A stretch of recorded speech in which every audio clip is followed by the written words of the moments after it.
All right. So group number 13, the Boron family. All right. All right, so group 13, or family 13, again, those terms are interchangeable. Boron, aluminum, gallium, indium, and thallium.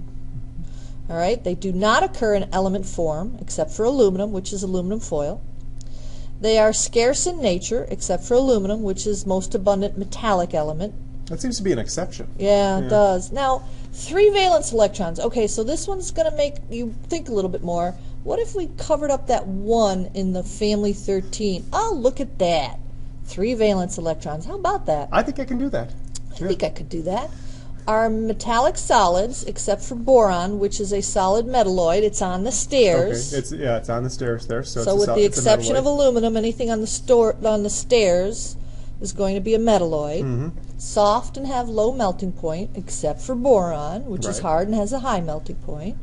Chemically reactive at moderate temperatures, except for boron, because it's a metalloid. Exactly. Okay. All right.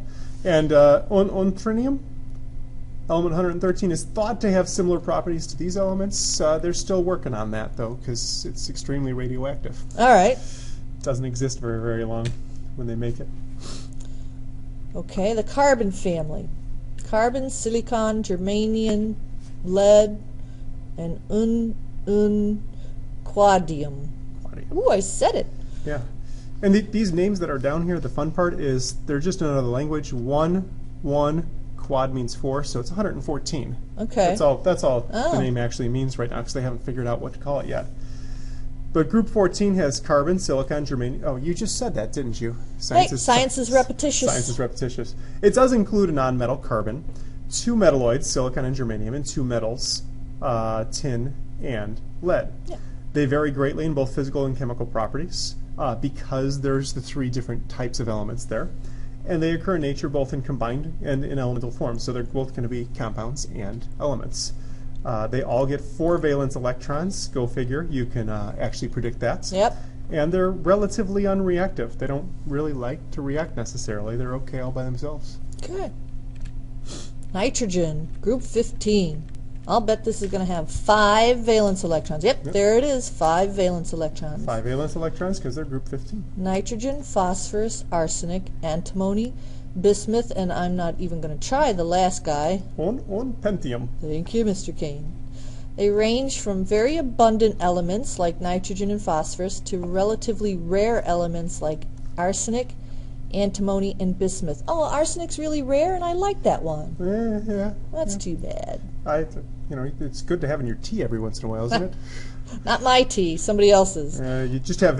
I've heard that people who really try arsenic in their tea only try it once. I'll bet. Nitrogen is a gas at room temperature, isn't it? That's why it's red. That's right. But all the rest are solids at room temp. And it's a diatomic, isn't it? And the interesting part here is the ones at the top, nitrogen and phosphorus, tend to be more abundant, and the ones near the bottom tend to be more rare. Oh, okay. It's probably a good thing in the case of arsenic. Yes, that's true. Group 16 is oxygen family, and group 16 you can predict has 6 valence electrons. Oh, yeah, that's easy. So we've got oxygen, sulfur, selenium, tellurium, and polonium, along with hexinium. They occur naturally as elements and in combined states, just like most of these other families on the right side of the periodic table. Consists of 3 nonmetals, oxygen, sulfur, and selenium, a metalloid, tellurium, and a metal, polonium. All right.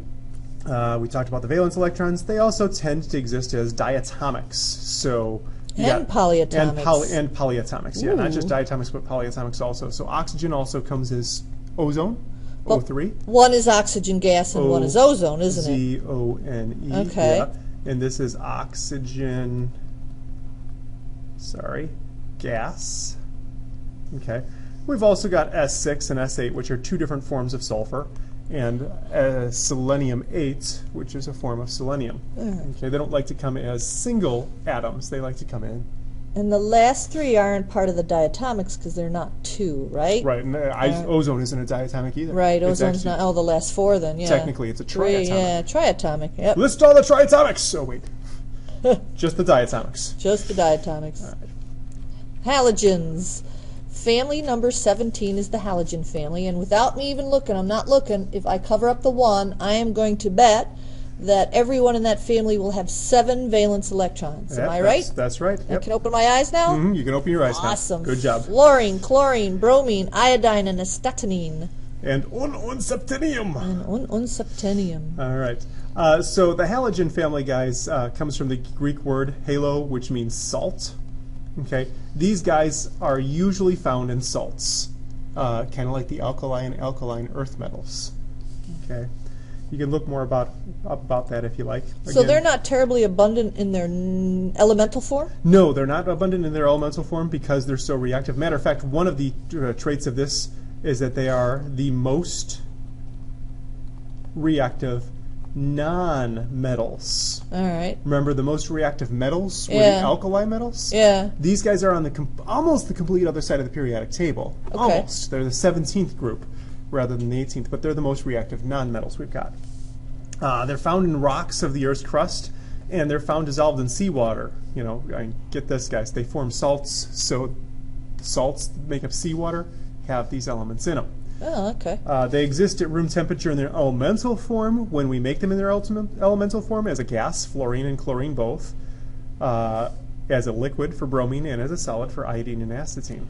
So is that why the bromine symbol is blue, kind of like liquid form, like water? Exactly. That's why it's blue and red for, gas. And chlorine gas, the element chlorine gas, wasn't that used in World War I as mustard gas? Yep, that was mustard gas. That is a war gas, Okay. and that's illegal these days to use in wartime.